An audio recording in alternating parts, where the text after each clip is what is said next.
Everybody, and welcome to the Know Your Shit podcast. Where our knowledge and pride in what we do drives us to be excellent. My name is Josh Cadillac, and once again, you're stuck with me in the driver's seat for today's show as we learn how to stop chasing paychecks and learn how to start building a business we can be proud of. We do that by talking to some of the most successful people in business to see how they've achieved the success they've had, what they attribute it to, what they do, what's the secret sauce. And we have a great guest for you today and a great show. Because of that great guest, Mr. Chris Capuano. Chris, thanks so much for being with us. Hey, that's me. Thank you so much for having me on, Josh. Really do appreciate it. Appreciate your time as well. Thank you. Thank you. So what is it you do, Chris? So that is a loaded question. If you were to ask me that, 5 years ago, I'd have a totally different answer. Same thing 5 years before that. But what I do today is I basically help small businesses and medium-sized businesses grow and scale, take payments for their business, and also get set up with point-of-sale systems. Nice. What got you started doing that? It's funny. So, you have a little extra money in the bank. You're thinking, oh, I could go out, I could have a fun night, or I could maybe invest it, right? So I have an older brother, and I hit him up. His name is James. I said, James, I got like 20, 30 grand in the bank. I want to grow it. Maybe I could get involved in your ATM business. He's like, bro, cash is dead. He's like, no one is paying with cash anymore.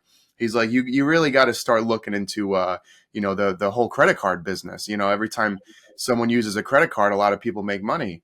I was like, really? He's like, yeah. He's like, imagine making money every time someone used their credit card. And I was like, that's a crazy concept. So dug my head down and learned as much as I could about the whole industry and the space. And 6 months later, walked into my dry cleaner and told her I could probably give her better service than what she's getting and save her money on all of her fees. She's still a client of mine today. And that was almost 8 years ago. That's awesome, man. Nothing is better than keeping the people that you bring on because obviously you must be doing something right. Yeah, I appreciate it. Thank you. So what do you attribute all the success to? It's not one thing, right? It's honestly just keeping the hustle going, keeping, the mindset that every day you wake up poor, you're back down to zero. The second you get comfortable, your competitors are going to beat you out. Always staying hungry, always staying motivated, and always having something to look forward to and motivate you. The second that I, finish a vacation and I don't have another one to look forward to, I get a little sad, maybe a little depressed, right? So I always try and keep at least one vacation booked at all times throughout my life, if possible. And you just have to stay in the right, happy, positive mindset. And just honestly, gratitude helps a lot. Every day I wake up and I thank God for everything. I really do. I thank him for being able to walk, being able to breathe, the small things. I thank him for the opportunities that I'm giving. And it's just showing humility and not ever letting your head get too big. Yeah. Yeah. So that's kind of where it came from. What do you think in your makeup makes you good at what you do? What is the thing that has allowed you to succeed where others have maybe tried and not been as successful? So growing up, I had a wild childhood that kind of gave me the resilience that I guess I need to pursue in my specific industry. My mom is still alive. We have an amazing relationship, thank God. But growing up, she wasn't always in the right mindset. She's a very bad alcoholic, still is today after 4 o'clock. And I don't know if any listeners have any alcoholic parents or alcoholics in their family, but the things they say and do when they're drinking is not truly who they are. So it's up to you if you're going to hold that against them forever, or if you're willing to see past that. And it's also, that was a huge impact to the first, 30, 40 pages in my book. I talk a lot about that, as well as having a stepfather who was also a crackhead. So that wasn't fun either. And then unfortunately, go into the category. If that could clearly go in the category of unfun. Yeah. Thought about it. Yeah, no, that qualifies. It's definitely not a good time, right? So the other thing is, 2.5, maybe 3 years ago now, my dad passed away unexpectedly. And that just showed me that you really can't live scared. You can't live in fear. You have to live every single day like it is your last, because we're not promised tomorrow. Yep. and you have to stop living under these bullshit constraints that you can't do something because someone you know said you shouldn't or you can't. If you believe you should do something, then it's up to you to get off your ass and do it. You got to go figure it out. Absolutely. No, it's great stuff. There's so many times that we look for excuses, and other people sometimes will give it to us. I mean, because inaction is always the cheapest move to make, right? I mean, it's usually the most comfortable, and it's allowing the misery that we're in to be deep enough to push us to action. And as simple as not having a vacation planned, I don't like the way that feels, and letting that be miserable enough to make us do the things that we need to do. All right, I'm planning one. How the hell am I going to pay for it?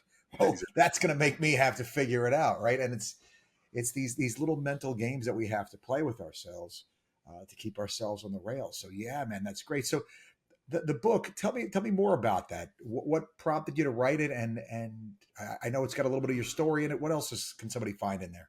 Yeah, so it's funny. Growing up, you're living your life and you're kind of caught up in the chaos, and you don't really think that, oh, I should write a book. But then later on in your life, when a lot of the tornado has settled and the dust is settling, and you're looking around and you're like, wait a second, that actually happened to me. That's crazy, right? So Yeah. just scrolling on Instagram, honestly, is what gave me the inspiration. I got hit with an ad and it said, hey, have a crazy story. Want to tell want to share your life and your story. Want to write a book? Click here.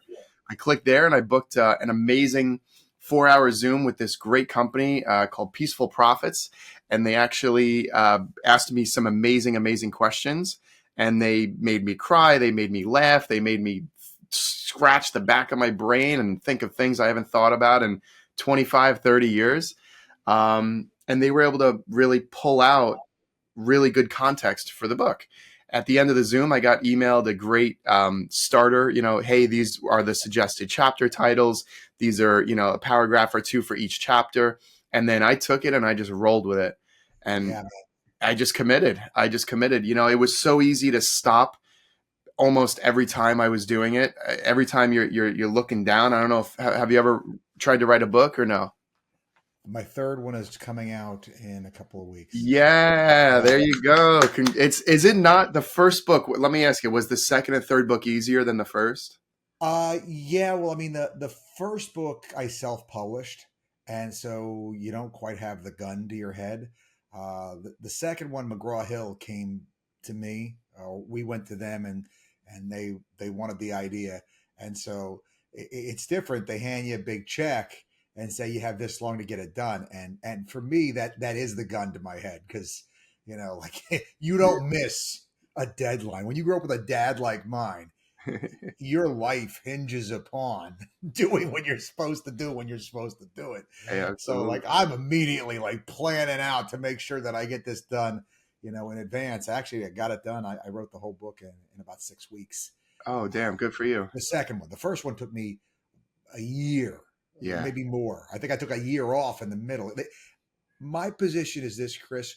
The hardest part with writing a book is opening the Word document every time you want to move forward. Like yeah, it doesn't, you're not sitting here saying, let's go get at it. It's like, oh, I gotta have to start. Cause then you have to like read what you had written before to get yeah, like spun up. Like, what was I thinking? Like, that seems like so uncomfortable. yeah, But once you open the Word doc and start doing it, like I'd commit to write, like I'm going to write a paragraph. That's it, yeah. just to get myself to open it. And then, like 6 pages later, because like once I get started, I was okay. But it's getting started. That initial boot to ass Yeah. application it was tricky. It is tricky, right? It's super tricky. And what I did personally was I had a note in my phone, and every time I wanted to add to the book, I would just add in this note, and then I would, pull up my notes on my computer, and I'd be like, wait, where does this fit into my book? And my book is basically like 100,000 iPhone notes put together, but I actually hired a professional editor, and she went through it and she made sense of everything. Um, and it was really challenging, right? Because the first time you get started, you feel like, okay, I wrote my first book. You look down and you're like, shit, 14 pages, you know? Yeah. It's like, it's so hard to write. I thank God I was able to get this to 150 pages, and I feel like it's really not a lot of fluff. But if you look like the width of the book, Yeah, yeah, yeah. No, you start to have width envy. You it's a, start looking at yeah, other, you look yeah, at other authors. You're like, 287 yeah. pages. How I the know. fudgesicles did you get 200? Like, what are you doing different? I look at the Bible and I'm like, how in the world did they make it? Well, they got 60 some odd guys to write it. I mean, it was a collaboration. It's Um, nuts. It's I look at totally the Bible. I look at Webster's and I'm like, man, it's a you know, lot of words. you ever look at the freaking thesaurus? Forget it. Thesaurus. Who does this stuff? There's a comedian you got to check out. My brother showed it to me the other day, talking about the team that had to abbreviate the states down to 2 letters. Oh, If you can watch that video just from the sake of how clever the freaking comedian is, yeah. it is hilarious.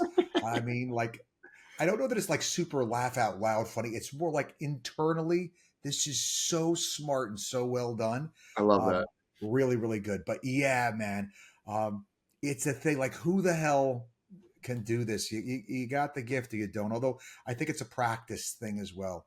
I Yeah. think my first book actually was my longest. Uh, but I mean, the second book, obviously, the editing trimmed down some and all. But the one of the big one of the big tips that I've heard is to read more or listen to more books. I listen to a lot of books, and that's helped me, I think, to get to be to write a little bit better. But Yeah. obviously, to write a book, you got to have passion. Where do you think the passion comes from for you? The passion comes in a couple different areas. It comes in knowing where the bottom is and not ever wanting to go back there. Um, it comes in knowing that, living in New York, you always have to keep growing financially, and I like growing mentally and spiritually and emotionally, and I don't like being the same person I was yesterday. I always like trying to change and grow and always improve, right? So kind of goes back to just always trying to be a better person for everyone around you, and really yourself at the same time. Yeah, yeah. No, I get that. So along any journey that's ambitious, there's always setbacks, pitfalls, whatever. And as entrepreneurs, as people that work for ourselves, we have to deal with those Rocky Balboa style, stop the punches with our face. Yeah. How do you manage yourself when there are those unmet expectations? There are those disappointments, those natural setbacks that come from being ambitious and trying to make something where nothing existed before. Yeah, so you learn to like it. You learn to become a masochist and enjoy the pain. Because if you're not screwing up and you're not getting your ass handed to you, you're not trying to put yourself out there. If you're worried about what everyone else is thinking of you, I wouldn't even be on your podcast. Two, I wouldn't have wrote a book. Three, I wouldn't be where I am today, right? You have to stop giving a crap about what other people expect and other people think and other people judge of you. So that way you can really take yourself to the highest possible level. Um, Perfect. Yeah, no, yeah, I agree. I agree. You have to almost start to embrace the suck. yeah, All right. exactly. So, can you give us a little sneak peek of what's in your book? Yeah, so it's a Teaser? 3-part book. Yeah, just a 30,000 foot high level overview. First part is kind of like the life journey growing up. If you're an evil person, that's going to be your favorite chapter, just to see how much my life kind of sucked growing up. The second part, the middle of the book, talks more about the different jobs I had, selling women's shoes on eBay, being a drop shipper, driving for Uber, being a waiter, being a non-union steam fitter, and then getting into the union steam fitter and making 150 grand a year and still not being content. And then in the third part is kind of how I started this business from scratch, the tools I use, the tactics I employ, the different sales methods. It's actually a really good sales book at the end. If you're a big fan of, let's say, Jordan Belfort, Jeremy Minor, Patrick Bet David, there's so many more. Robert, I always fuck up his last name. I think it's Kawasaki, or something Mhm. like that. But Rich Dad Poor Dad, it's I take a lot of, like, I take a little bit from kind of everyone, and I kind of put my own spin and my own twist on it. And I kind of teach a lot of that in the third part of the book. All right. Good stuff. Yeah. What would you say is the most important thing you've learned in the process of doing all that you've done? Most important thing that I've learned doing everything that I've done is how important relationships are. Because a lot of times you will be able to get something done or get yourself further in life because you were nice or kind to someone. And it's all about being your true, genuine self. The second that you try to be someone or something that you're not, people are going to notice it and it's never going to work out in your favor. So you just have to own who you are and just commit. Okay, good stuff. S- Set of questions here. It's a little bit more about getting to know you than it is anything else. So, kind of lightning roundish, if you will. What would you say you're most proud of in business that you've accomplished? Um, Working with over 500 business owners, having a good reputation, and I never really lost a client unless they canceled or went out of business. Okay, Yeah. similar question, but more personal. What would you say you're most proud of in life that you've accomplished so far?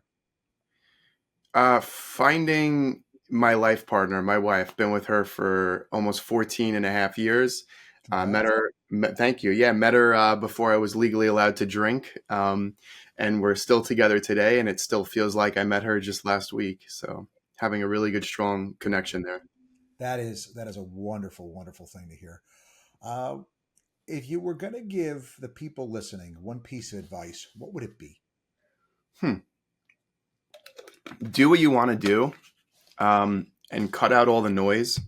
If someone's trying to create doubt or they're not 100% supportive, you don't have to cut them out of your life, but stop looking at them for advice and stop sharing things with them that you know is not going to give you the reaction that you're looking for. Yeah, remove them from the decision making input supplying loop, if you will. Yeah, absolutely. All right, this could be a tough one.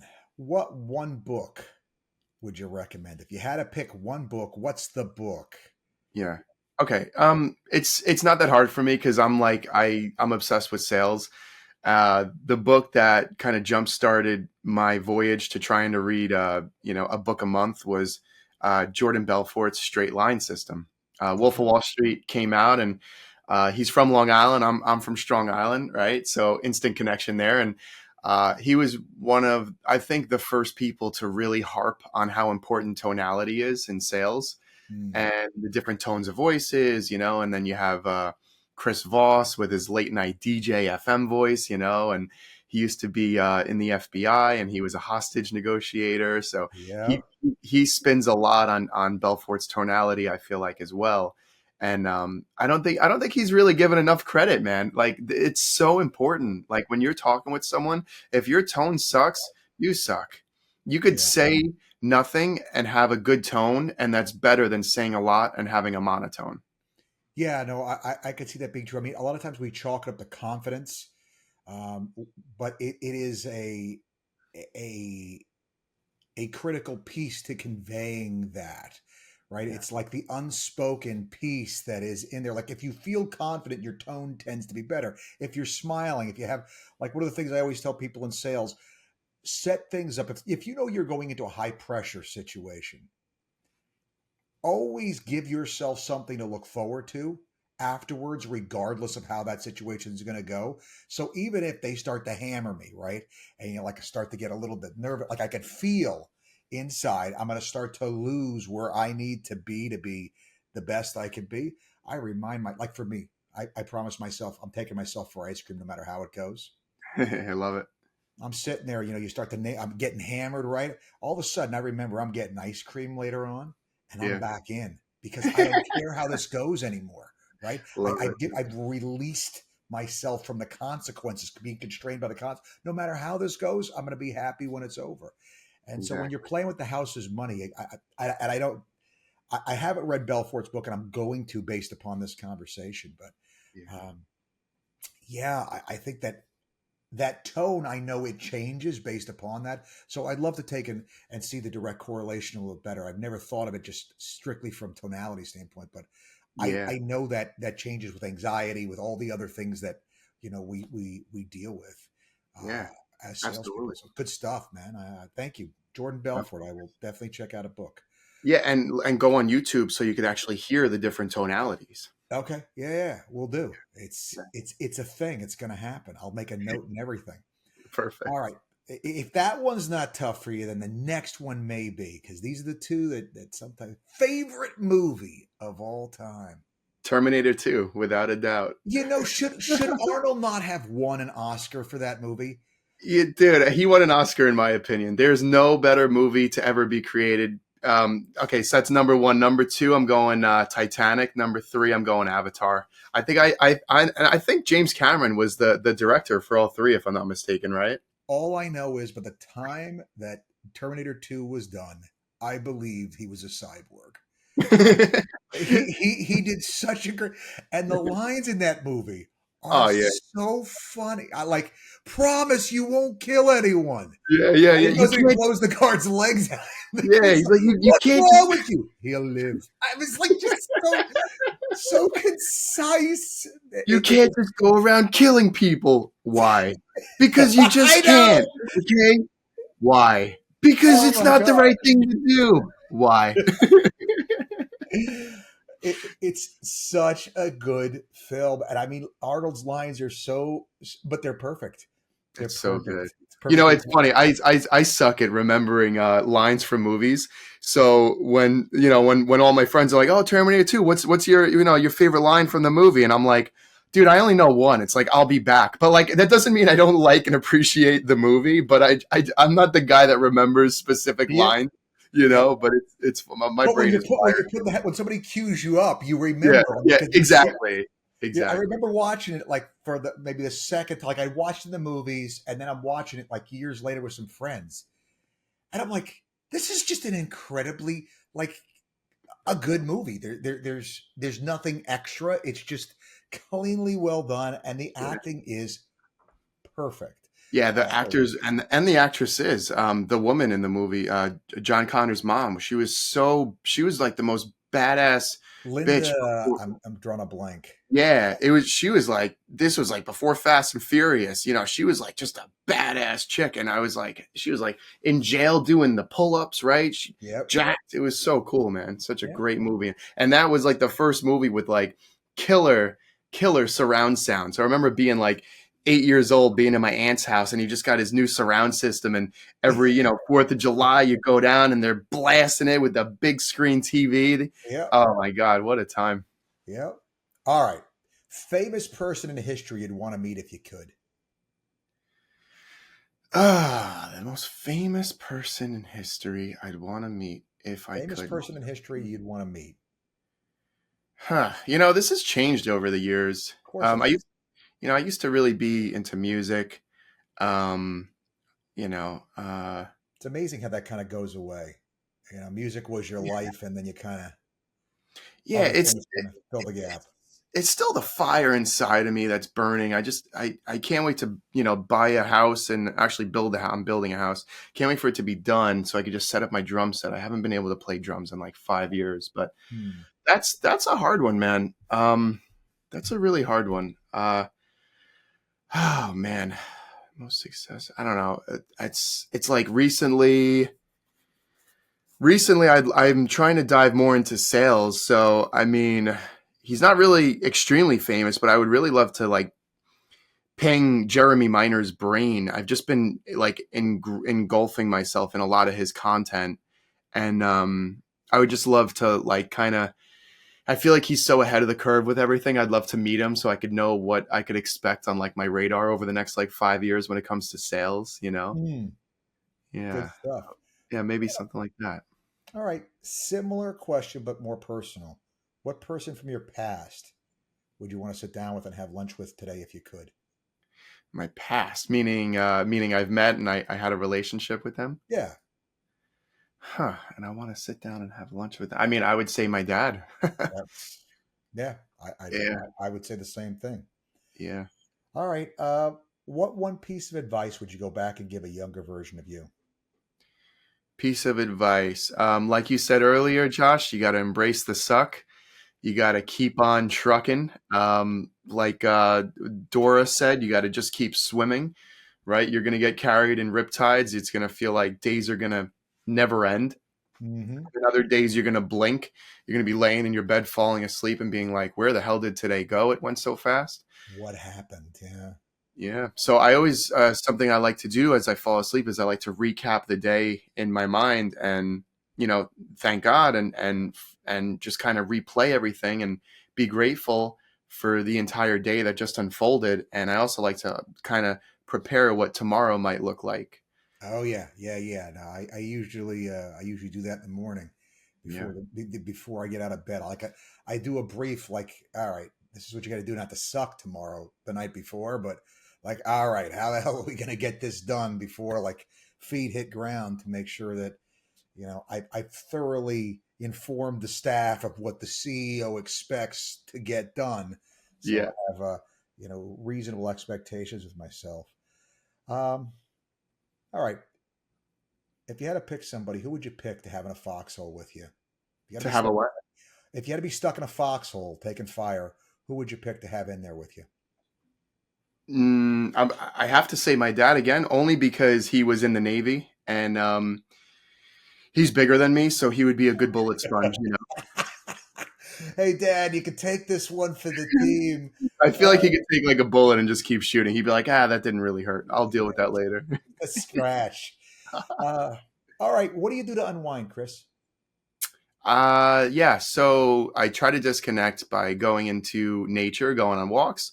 Um, Music helps me a lot, and it's funny. I had a nice car earlier, and it's just an Audi S6. It was fun. It was fast, and I decided that instead of getting a newer car, a faster car, whatever, I would try and save some money, right? Because I'm living in New York and everything's expensive, and I'm Yes, currently it building a is. house, right? So I did the responsible thing and I got a Nissan Altima, Mm. right? And I'm paying $300 a month. I put zero down. Couldn't be happier. I don't care if someone hits my bumper when they're parking. It's life's actually a lot less stressful with a car you don't give a shit about, right? Yep. So day one of me owning the car, I drove it right to a sound system place and I put a nice sound system in, nice subwoofer, nice amplifier, some other equalizer that he upsold me on. This guy sold me the works, man. But you never heard a better sounding Nissan Altima. So I just love listening to music, even podcasts, right? And just decompressing and zoning out and the ultimate what's called hygge, if you're familiar with that word, hygge, it's a Danish word. Mhm. It's basically the feeling of total happiness and satisfaction and not wanting to be anywhere else in that exact moment in time. My favorite thing ever is when it's just a little bit cold outside. You crack your window, you open your window, you got your hoodie on, you got your seat warmer on, so you're nice and toasty, but you feel Yeah. the cold breeze coming in, Yeah. and you got Yeah. the Yeah. music. You driving down to the beach, you see the water, right? So those moments make me the happiest ever, and help me really breathe and relax and decompress. Being in those moments and actually appreciating them rather than having the 26 trillion other things going on in your head that can take that joy from you. Yeah. Oh man, that's crazy. I only have 27 trillion going on, so I'm jealous of you. I hear you, man. Th- we let ourselves get our joy stolen all the time. Hmm. And, sitting there and enjoying the fact that the dog is on my lap and fell asleep Yeah. is something that easily can be missed. These Josh, what percent of that would you blame on let's say your phone or technology? uh I mean, the phone is some just because email is always incoming fire. Mhm. I really really try to avoid social media, and by try to avoid, it's really not hard for me. If you look at my Instagram feed, it's English bulldog videos because there's no way to look at English bulldogs and not be happy and laugh. Yeah, Um, I don't want anybody to have my algorithm. I don't care to let anybody know that much about me. yeah, And so for me, it's really never been like I don't care. Like I've never understood people that take pictures of their food, and like I might take pictures of a meal to like remember how good that was. Yeah. Maybe I'm just too selfish or something. Like I don't want to share with the world I just don't think anybody care. Like I don't care what you Yeah. had for dinner. You call me up and say to me, Josh, I just had a great dinner. Yeah, I'd love to have that conversation because now I'm going to go to the restaurant. But like, oh, look at what Bill had. So like I've never quite gotten it. I'm weird. I mean, obviously the rest of the world gets it. I just don't. So that's never been a thing that affected me much. I think it's the entrepreneur's burden that I'm always trying to take and make whatever the thing I have better. Like one of the big things for me is there's a mastermind that I run. There's agents that are in there trying to help them get better at what they do. Always trying to figure out if there's a better way to take and do that. What's the next class I should be writing? All that stuff, kind of that creative side percolates, I guess. And I don't know about you, but like I'm not a multitasker. I'm a Mm, monotasker. I do monotone. I do the thing I'm doing. I do it really well. Then it's done, and I move on to the next thing. If you give me two at the same time, so I can watch TV, or you know, um, I kid though. Like I can watch TV, and there's gonna be stuff rolling around back there, but I'm not consciously thinking about it. When I consciously put myself to it, though, so It's that's funny. We're so different in that sense. yeah, well, There's you're a yeah, drummer. I no. would expect that. It's almost like there's always like there's never less than 4 or 5 things I'm always thinking about. I could be on a phone call with someone, but I'll also be texting while sending an email, and it's always like I don't know if I'm actually being more productive or less productive. I don't know if I'm definitely losing quality, Oh but yeah, maybe totally. maybe I'm gaining quantity.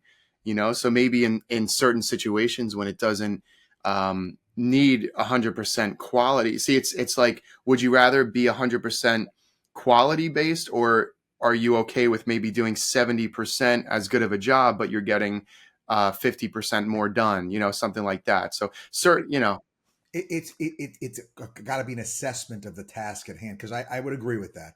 There are yeah, times where this doesn't matter so much, so yeah, we can just, as long as we get it done, it's not a big deal. But for the most part, I mean, I know if I'm even on the phone with somebody and trying to do something else, I can literally watch the quality of the conversation and yeah, engagement just fall off a cliff, and yeah, yeah, yeah, that's not okay. So uh, totally. it's a thing. You're an entrepreneur, you got the bug, which means there almost always is the next thing that you're thinking about, the next project. The book is done, it's coming out. What's the next thing that we should be looking for from Chris Capuano? What's the next move, the next play? It's to be determined. The goal is to sell 1,000 copies of the book. We're on pace right now. It's going to happen. It just came out about a week and a half ago. No ceiling, no Congrats. excuses. Thank you. Yeah, no ceiling, no excuses.com. You could pick it up right on Amazon. It's less than $20. And the next thing is after this. I'm not sure what direction we're going to take this. I don't know if I'm going to go with, maybe being a motivator, motivational speaker, a sales trainer, put out courses, maybe write a second book called The Magic in Sales, right? Magic is actually a big hobby of mine, and magic and sales are more interconnected than people realize. And if you're good at one, you're usually good at the other. You have to figure out how to do that dance between the two of them. And yeah, I mean, the next voyage, then maybe financially, I'd probably do something with real estate. But I don't, right now I own land, and I own one piece of land that I'm building my house on. And that's the Mhm. only piece of real estate that I own. But I'd love to maybe get involved with either flips or maybe long-term rentals. I don't know. I really don't know. Long-term rental is where it's at. Do Yeah. not do Flipping is only if you desperately need to raise capital do you ever flip. You're going to pay Gotcha. short-term capital gains on it. If you manage to make any money, very easy to lose money, harder to make money. You buy assets, you get them performing, keep tenants in there. You're going to get the depreciation. That's the problem with the land. You don't get any depreciation. You don't get any of the real tax benefits. Yeah. Hold it long term, especially with the new tax bill that just came out. They brought 100% bonus depreciation in. Wow. You can literally take so much depreciation in the first year that you will have carry forward losses for the first several years you own that rental property and pay no tax on the income that comes in. Oh, that's So great. yeah, it is. It's pretty nice. I mean, it's good stuff. It's part of a broader conversation we could totally have, but yeah, not the place probably now here and now to do it. But yeah, that is. And especially considering all the benefits when something happens to you later on, your ability to pass that wealth on without having a major tax consequence. It's the reason why so many billionaires in this country own so much real estate. It's the Totally. single best way to take and transfer that wealth and get it where you want to go, rather than having to give it back to the government, who in no way, shape, or form in any way helped but hindered the entire way to earning any of that wealth. So, yeah, it's a thing. I'm sorry, that was a little bitter, Absolutely. a little bit.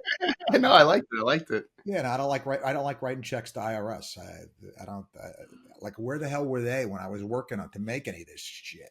Exactly. They Exactly. gonna sit in the worst business partner ever.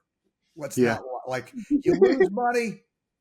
Where are they? Hey, yeah, I'll let you carry forward the law. You could count that against what you owe me next time. It's like it's like a mob boss or something, like paying protection money or something. It's It really is. Yeah, it's they're the largest legal mob ever, other than, I mean, you have the government and then you have banks right under them, right? Yeah, but at least the banks, you got kind of a sense that there are options. The government is and local, state, you name it, the only legal monopoly going, and that's problematic because there's services that I'm required to go to them for, and Yeah. because they're a monopoly, they can give me whatever crap service they want. And I mean, liar, liar scene. What are you going to do about it? I'm going to sit here and impotently complain about it, and then drive away and do nothing. Like, there's nothing I can do. But it puts me in a position. All of those things are costs and expenses that get tacked on to everything that I have to do. I have to pass those costs on Yeah. as a builder, and as an agent. All of those costs go back to the consumer. They want to paying for it. So Absolutely. sucks. All right. So recap. The book you said I got to check out. I know I got to go on YouTube. What was the book I got? I want to. What's your book title first? Okay, my book title is No Ceiling, No Excuses, and you All could right. check out the website noceilingnoexcuses.com. Okay. And And which then book that the you said book, your favorite yeah, one? Jordan Belfort's book is called The Straight Line System, and Straight it's line all system. about the idea that if there's a straight line, you have to keep the sales cycle on that straight line. If they start talking about the price of tea in China, you got to bring them back down, right? Down straight And line. yeah, so it's all about the straight line system. The straight line system. All right, love it. Chris, thanks so much for coming on. It was great talking to you. Great to hear a little bit more about you, and massive success, brother, on the book. Thank you so much. Yeah, I feel like we had a really good conversation. Thank you for teaching me about real estate. You probably saved me a few $1,000,000 there. So appreciate it, Josh. My pleasure. I want to thank the listeners for coming on, spending their time with us. Guys, thanks for being here. We're going to remind you, as I always do, there's never a good excuse not to know your shit. Till next time.